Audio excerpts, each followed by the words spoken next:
The Disaster Artist is the big screen adaptation of the book by Greg Sestero about the making of one of the worst movies in the current day.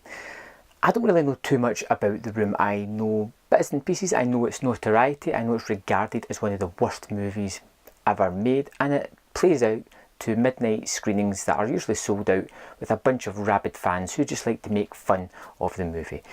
I've never really had an interest in seeing The Room, but I had a real interest in seeing The Disaster Artist, and it is part biography and very much part comedy as well. It is directed and stars James Franco as Tommy Wiseau and co-stars Dave Franco as Greg Sestero. These are two people that meet at acting class. Greg is really interested in Tommy because he just seems to put everything on the stage and leave it there, and he wants to be more like that, and they form a kind of bond of friendship as long as Greg doesn't ask Tommy any questions about himself, about his money, about where he came from, his age, anything about him whatsoever. He's happy to have a friendship and teach this young man on how to become the actor that he knows he can be. Turns out that Tommy has a flat in Los Angeles, and the two guys decide to travel there to try and make it big as the stars that they know they can be. And when they get there, life isn't as easy as they planned. But yeah, Greg manages to find an agent. They try to audition for jobs, but they're never really getting anywhere. And after about a year of trying, the frustration is really setting in. Greg has made a group of friends. He's starting to date a girl, and Tommy is feeling kind of left out.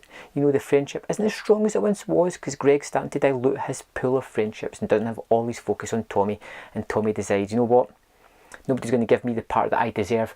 I'm going to make the movie myself. He writes The Room, he finances it, and they go and make it. And this is a fantastic performance by James Franco. At first, the first 15 minutes put me a little bit on edge because I wasn't really too sure of the character. It is very, very individual and somebody that I hadn't really seen on screen before, and because I know Franco, it took me a little bit of a while to settle into seeing him playing this role. But once I was into it, I found it a comedic masterpiece. That his inflection, the way he says certain words, the way he describes them, was absolutely hilarious and had me laughing out loud several times. His relationship with Greg, who's just kind of wide-eyed and innocent and doesn't really know what's going on but wants to succeed, is just brilliant. They have this true friendship together. They know neither of them is perfect, but they just have this utmost respect and admiration for each other, and they feel as if they're a kind of pairing that would do anything for each other, and I like that aspect of the movie.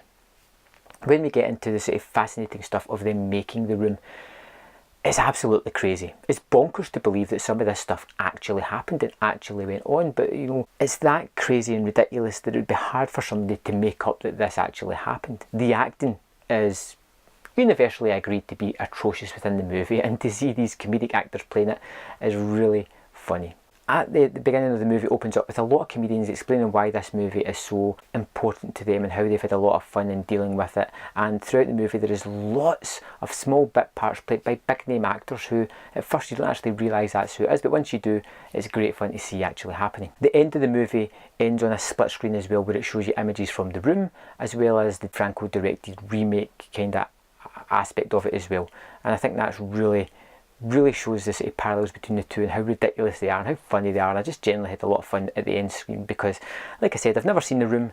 This gave me a slight taste of it, and enough to know that, you know, I don't really need to check it out, but The Disaster Artist gave me everything that I wanted. I liked The Disaster Artist a lot more than I thought I was going to, down to the relationship within it, down to the sort of biography facts of getting this movie made, and the sort of ridiculousness of how they went about it is very captivating. The performances, great. The laughs just came thick and fast. It's not your typical comedy, it's sort of laugh out loud, cringy comedy with the way people are acting or the inflection they're putting on certain things, or just the sheer ludicrousness of some aspects of the movie. Just bonkers but funny at the same time. I gave The Disaster Artist 4.5 out of 5. I really enjoyed it. I had a great fun. It was a packed cinema, and I think it was the perfect way to see the movie. If you've seen it, let me know in the comment box below, and I'll see you next time on Man vs Film.